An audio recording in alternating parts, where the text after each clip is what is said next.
Welcome to the Head Shepherd podcast. I'm your host, Mark Ferguson, CEO here at NextGen Agri International, where we help livestock managers get the best out of their stock. Before we get started, thank you to our two fantastic sponsors for continuing to sponsor this podcast. MSD Animal Health is perhaps better known as Cooper's Animal Health in Australia and for their Allflex range across the world, with a comprehensive suite of animal health and management products. Honiger is a one-stop shop for wool harvesting and animal fibre removal. The Honiger team have a deep understanding of livestock agriculture, backed by Swiss engineering and a family business dedicated to manufacturing the best. We are grateful to our sponsors for their support, helping us bring Head Shepherd to you each week. And now it's time to get on with this week's episode.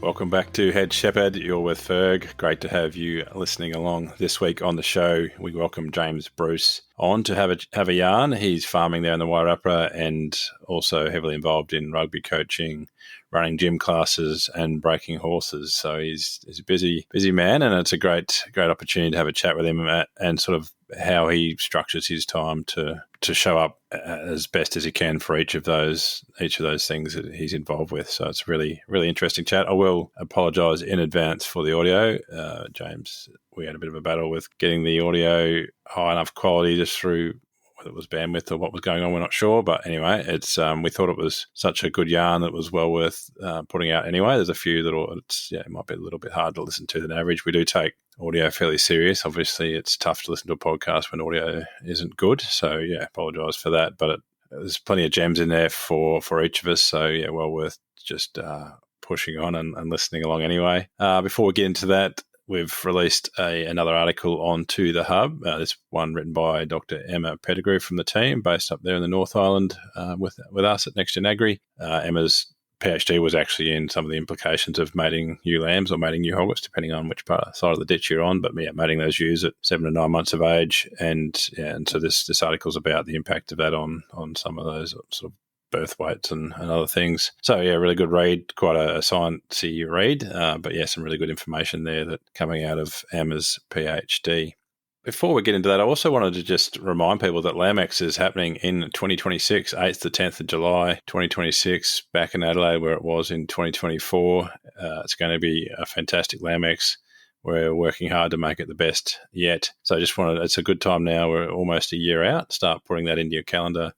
When it's a year out, you can start booking flights and getting organised. So yeah, we recommend getting yourself and your team and getting a group together and getting along to Adelaide. It's going to be a great celebration of the sheep industry, as it always is, as well as making us think a little bit differently and challenge the way we think. So yeah, we'd love to see you there. We'll definitely be there as a team, and so yeah, we'd love to catch up with lots of people there. Obviously, it's a long way to go yet. It's a year out, but 8th to 10th of July 2026 is a date that you need to have in your calendars. It's when we'll celebrate all things great about the sheep industry, and yeah, looking forward to seeing plenty of people there. Righto, we'll get on with this week's show with James Bruce, and yeah, really hope you enjoy this interview. Cheers. Welcome, James, to Head Shepherd. We're good to start with just a bit of a background on where you're farming, what you're doing. Well, yeah, bit of a story probably where I've come from and where I've got to. Yeah, so we're in the farming in the Maramora area in the Wairarapa. We managed to purchase our own farm through a bit of hard graft, and we haven't had any family help or monetary anyway wise, just through managing and managed to get a little bit of land and slowly built it up while I was managing a bigger place. So yeah, enjoying the winter. It's definitely winter. So you're running sheep and beef there in Wairarapa, or what else? Wairarapa. Yep. So we're sort of running. We bounce between sort of probably 6,000 and 7,000 stock units on hill country. We're a satellite farm for Wairarapa, and I'll break horses in as well. And we've got a few lease blocks, about 5 different lease blocks that make up the total area. Yeah. Yeah, cool. So if we move on to Farm Strong and your approach to farmer wellbeing, which is sort of one of the things we want to talk about today. I guess when did you realise that kind of managing your own mental state was as important as managing your livestock, or making your brain and the livestock sort of went together? Yeah, it was probably I grew up a long way out of town, an only child, and we didn't have a lot of neighbours, and so it was. My mother struggled with mental illness, and I grew up with that. And I've probably had a really good understanding about it from a young age. So I've probably not not so much affected so much myself, but seen people around really affected and probably worked out strategies as I grew up on how to deal with that. And it's just an interest of mine. I coach the local rugby team. I have a lot to do with sport and young people in the community. And yeah, that's probably sparked it all together, realising I was in a position that I can probably help and learning as I go and understanding how important off-farm connection is. Yeah, cool. I think one of the statements I've read somewhere was that you've made is that boys will mimic your mood, which I think is very true, whether that's rugby or farming. I guess, can you explain that ripple effect that you've seen from your mindset directly impacting those around you? Yeah, definitely. It's been proven that one person affects seven in a team, and I guess that's one happy bounce ball person can affect seven others that way, or vice versa. If I'm a bit under the weather or being crook or fairly tapped out and you go in half cock, guarantee it's going to be an average training. Yeah, we do affect the people around us way more than what we think, even in a family situation at home when you're at home, with the girls. Or it's amazing what the vibe does and what the vibe can do and how far you can get when it's good. Yeah, it's a great concept. I think you're right. Most of us kind of think we've had a bad day and drop our heads and look at our feet a bit and don't realise that we're actually dragging lots of other people down when we're showing up that way. Yeah, and it's funny that a lot of those thoughts you have are short-term thoughts, like it's only bad for so long, and when we're in it, it feels like it's forever. But then you look back and you're like, oh, actually, what was I even worried about? There was nothing. Yeah, no, definitely.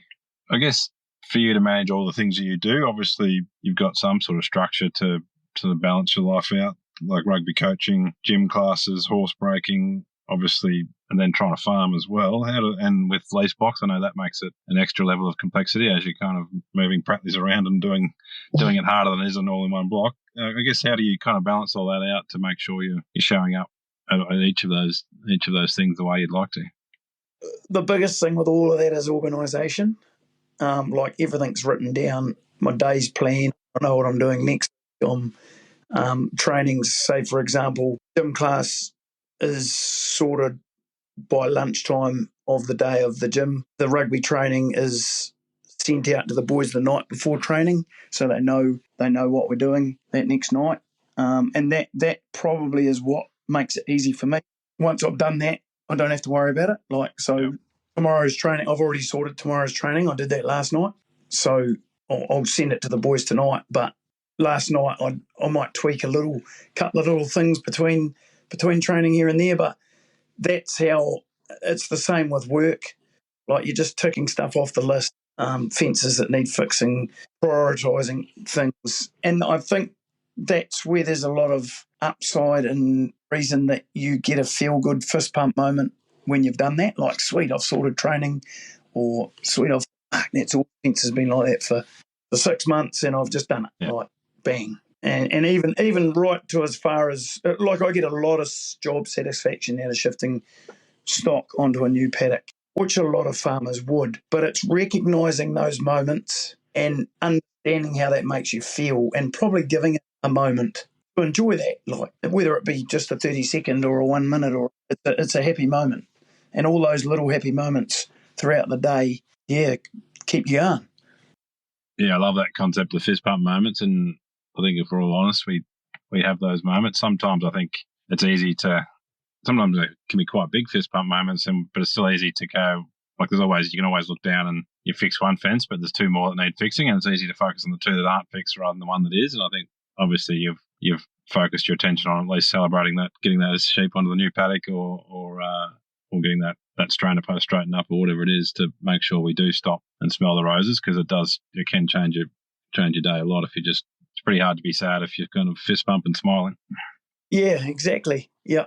And then like it's really important that you switch off at the gate. Like when I'm working horses, I'll go into the horse arena and it's all about the horses and everything has to be left at the gate. Same when you go to rugby training, go out the driveway, the farm stops, rugby training starts. As soon as you walk in the horse arena, because if you don't give a horse your utmost attention, you're not doing it justice. you can get hurt and all the other things that go with that. And it's the same probably when you go to rugby training. And I think I'm lucky that I can probably switch on and off or leave that. I know how to keep it in a box and put that over there, and don't let it wreck. Don't let tomorrow's problem today with the good that's happened today. And that's probably how I get to sleep at night. I do wake up 2 or 3 o'clock in the morning and I've come up with some really good ideas at that time, but also I've stayed awake at that time and not gone back to sleep because your head's running round and round and round about something. And I've got better at controlling that, but yeah. Yeah, I'd be lying if that didn't describe me pretty well. How much has that structure allowed you to sort of, I guess, stop that 3 a.m. churn, as in because you know you've got it sorted and you've got a plan, you kind of don't have to think about, like, you know what you're going to do, you just got to go and do it. Has that helped, that sort of? Yeah, definitely. I think it's quite important, and it might sound selfish, but you've got to look after you first before you can actually look after someone else. Wife, kids, friends. If you're not looking after yourself, you're not going to do the best job. That might sound selfish, but sometimes, you got to switch off and you got to get your time sorted. Yeah, it's so important. Yeah, and I think that's, I don't know who used to tell me, somebody in my family used to tell me, there's only one person looking after number one. Like, everyone else is sort of looking after themselves. So you've got to make sure you've got that bit sorted. Yeah, that's right. Talk to me a bit about horse breaking. Not something I've ever done, and I fell off a pony when I was like 12 or something, broke my wrist, never got back on a horse. So I'm the least experienced on horses there ever was. But that must be quite a fulfilling thing to kind of take an untrained horse and get a saddle on it and move through that process, and just, well, I guess, working. It's as sort of raw as you can get with man on beast. Yeah, it's a great feeling. I've been involved with starting horses probably ever since I was about. I remember the men chucking on horses when I was 5, hanging on to me. So I grew up with that, and it's kind of a special bond that you have with a horse. You learn a lot about yourself with horses. If you go in there not relaxed, and their heartbeat changes with your heartbeat. So if I'm racing in the heart, if I'm stressed, the horse will feel that. So it's a real.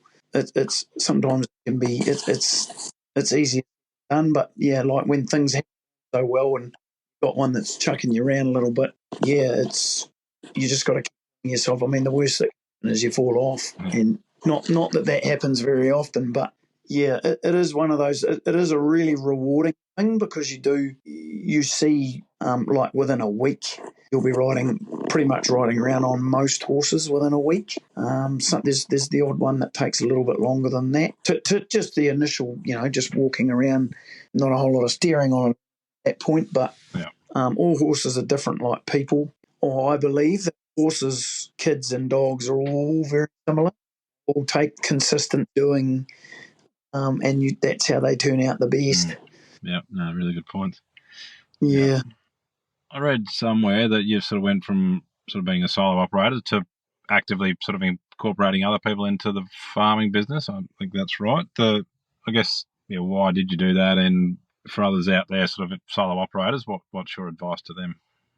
Yeah, so for the last 15 years, I've taken on a young fella once a week from school, and it's a different person every year, and it's someone that the teachers at the school identified as probably struggling in the classroom a little bit, or he needs to just get out, and because school isn't quite for him, so it's a little bit of a mentoring role, I guess, and those people stay with me. They'll come and help docking in the holidays and stuff like that. Obviously, I've had quite a few in the years. Quite a lot of them are playing rugby for me in my rugby team, and a lot of them are still working actively in the community. And that's probably something else you feel like good, and those boys are, they're very respectful to me for what I've done for them as well. And it's not, I haven't given them anything. I've just given time and respected them. And a lot of them have gone agriculture path, and so that's quite a cool thing. Yeah. I did start, so we bought a couple of houses when I was managing a farm and sold them. This is going back 18, 19 years now, and purchased a bare land, and I had to stay managing the block I was managed was about an hour, about an hour away. So I used to come down at night and in the weekends and run the block. And I made a lot of mistakes because I did things, shortcut a lot of stuff. I was still playing rep rugby at this time as well, which people thought crazy, but the big plan, because that was probably why I stayed sane. That's how I built up to buy what we've got, and we're in the sort of the top 5% risk clients for the ANZ in the whole country, which at the time I didn't know, but the mate of mine told me that afterwards, and it's probably the drive, and so going back to the shortcuts we've taken. I've taken a lot of shortcuts. There's a lot of stuff hasn't worked. And I've got someone working with me at the moment full time. He's only here till the end of July, and he's going to go to another mate of mine in Canada. He's rugby season for me, and then he's leaving. But it's probably made the last sort of 6 months has made me realise we've done a lot of stuff really properly since he's been here, and there's probably a lot of stuff we've done that we didn't need to do either. That we've done it because there's been two of us and we've been able to do it, So we've gained a fair bit, and there's probably a lot there that I've gained a bit of spare time, to be honest, because you don't really have spare time when you're a busy person. You just it has been, and he'll go overseas and probably come back next rugby work again. And when he goes, his brother's probably going to come and do a little bit for me a couple of days a week under the same sort of thing. But also having these young guys once a week are a great help. Like if you learn how to work people, when I mean that in a positive way, like I do everything with them, but it takes your mind off the shit jobs because it's made it a bit faster. You've got someone that you can give a bit of shit to, and we wreck a bit of stuff, which probably everywhere, but like I never get things like that because it's kind of life. And so it's been interesting having someone full time. I've had to divvy up the mustering jobs and things like that, trying to give him plenty of mustering as well. He's got a couple of dogs that he's just got going, and an older dog, and so it's important that he gets, because I remember what that feels like. But it'll be interesting going back to being by myself again, because I'll have to go back to running a bit. Like the horses, we do the horses sort of at 5:30 in the morning and come to breakfast and see the girls. Well, I haven't been doing that. So there's been two of us, so I've been just squeezing that in during the day, and he's been helping me with that as well. But it's amazing the amount of times I get to lunchtime and I think, shit, we've done what I would have done in a whole day, and it's lunchtime, and this is cool. Yeah. I think often we get into some false economies about not employing somebody to do some work, and the synergy at 1 + 1 often can be 3 if you've got those jobs that are a bit more than a single person job, and just that motivation of having someone next to you when you're doing something that's less exciting. It's always amazing, I reckon. Yeah, definitely. In terms of routine, and we sort of covered it a bit, but I guess if you walk us through a kind of a day or a week in terms of how you, like, is there other things that you do, nutrition or hydration, or other things that you sort of keep your mindset up there, or is it all was that not?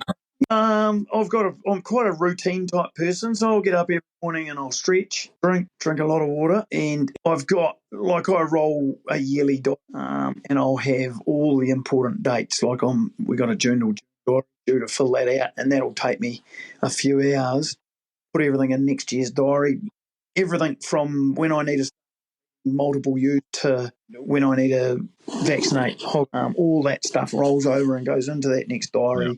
I write on the Sunday jobs for what's coming up this week, and that'll be right through the whole pretty much yearly diary. So, and I do work every weekend. I don't do full days. I do probably 3-4 hours minimum. Sometimes it is a whole day, but it does make the week go a lot better when you've got a few of those jobs done in the weekend. Yep. Just offloads the week massively. Just takes that initial pressure off. Yeah, I don't know about you, but I like to do the fun jobs on the weekend, like stuff that so I don't give myself too many crap jobs to do on the weekend, but I like to do the jobs that you're actually thinking, well, I'm might not do this job during the week because I'll be working on something less exciting, but on the weekends I can do the fun jobs, which is always good. Yeah, that's right. And it's funny, but I quite often enjoy the week more because I haven't got a deadline. Like it's like, I'm going to shift these sheep. I can actually take my time and enjoy this. Whereas during the week, like I've got, I run 3 gym classes a week and 2 rugby trainings in a week. So that it is good because it makes me stop. Because if I didn't have them, like in the time when there's no rugby training, I'll be still stuffed at 7 o'clock at night. So it is good to have that. It's probably not ideal for everybody, but it's what works for me, and that's probably an important thing. Yeah. With your work through Farmstrong, you've obviously connected with lots of farmers. I guess we probably know the common wellbeing challenges, but I guess what do you see when you're working with people or see people that the simple things, the first few things that have the biggest impact on change? Yeah, I'll never forget actually. When I was working for a joker, we had a next door neighbour that wasn't so well, and I remember Dad saying to me, "Just make sure you get his rams out. Make sure you get his rams," because he wasn't in a very good way, and he wasn't seeing how he should have been seeing them. And back in those, this is probably about 30 years ago. Yeah. 30 years ago there wasn't the awareness, and that always sticks in the back of my mind. That like, get the rams out, because if you don't get the rams out, that is going to be a whole lot longer and a whole lot more. Was those small jobs that this guy that he just wasn't on time with, or wasn't seeing, or couldn't do, so it's interesting. A lot of it's to do with stock feed. A lot of it's how you're feeding your stock, the corners that the climate puts us into, and around you. Some people have got no one around them, and they're the ones that need to connect with someone outside your farm gate. That's why it's good, these reps, the reps that travel around and deliver stuff, and it might just be that person. And it's funny, like going back to say rugby training, we have guys injured during the year, and it sucks being injured. Like, it's pretty hard. Some boys take it pretty hard. But rugby means so much to them, and you've just got to keep them involved and connecting with all the other boys. So like, we end up with, by the end of the season, we have 6 or 7 managers because they're all doing a job because they're injured, and they're just doing water up and they're carrying gear around. They're just as much part of the team as your star player, and the star player knows that. Like, everybody's on the same team. There's no hero. And that's a big part of our coaching group, or our team, that it is like. That's probably what you need to try and install into these people that are, we've got to create for catching up with people. Just even a flick and a text to someone, like, haven't seen for a bit. How you getting on? What are you up to? Excellent. The last couple of questions we ask everyone, James, are sometimes the toughest ones, but the first one is, what's the last thing you changed your mind about? The last thing I changed my mind about? Actually, the last thing I changed my mind about, we were out fet counting lambs, and I wasn't going to drench them today, and I thought, we'll do that. Look at them, and I fet counted them, and they came in at just over 500, and I went, okay, we weren't going to drench them till, thinking when we would drench them, and I was thinking, we'll get to them next Tuesday. When I saw the counts come back, I thought, I might drench them now. So there you go. Excellent. And the last one, which it'll be interesting to hear your answer. It always is, but who's the best human you've had the pleasure to learn from? This is really interesting. So one of my closest friends is Piri Wepu, and he's probably one of the guys that I learnt to slow down from, believe it or not. The way he portrays life, or the way he'd come over, he'd just, I'm coming over, blah, blah, blah, blah, blah, and I'll be like thinking, fuck, that much to do, because everything's planned, and you'd make time for him, and then you'd actually realise that I thought I had to do, actually it was all right leaving that for another day, or a little bit of it with him, went hunting or did something else. So yeah, isn't it a hard case? So it just his probably relaxed attitude and his demeanour of the way he life probably a little different to me. Don't get me wrong, he's got his struggles as well, but very different to what I have. And yeah, that's been an eye opener. Yeah, and he probably doesn't even know he's done that for me. Most people don't. Yeah. Excellent. Yeah, I couldn't get it down to one myself. I ended up with 4 or 5, I think, on my list. But it is a yeah, I mean, it's great to stop and reflect and think about those people who actually had a big influence on the way you go about life. Yeah. Obviously, my father has been through my years. And that's probably how my mental state am and how I am with people helped massively. Like, I'm probably a very positive person, and sometimes that's not so good. But yeah, the optimism gets me in a bit of trouble. But anyway, that's all good. James, that's been really great. Thanks very much for your time. It's fascinating to listen to your story and to your approach to farming and to life in general, and I'm sure our listeners will love that chat. So yeah, really appreciate you coming on and sharing those stories with us. Anytime. Thank you very much. Thanks, mate. Thanks again to Heineke, who are proud world leaders in the manufacturing and supply of professional sheep shearing and clipping equipment. Thank you to MNSD Animal Health and Norflex Livestock Intelligence. They offer an extensive livestock product portfolio focused on animal health management, all backed up by exceptional service. We thank both of these companies for their ongoing support of the Head Shepherd podcast.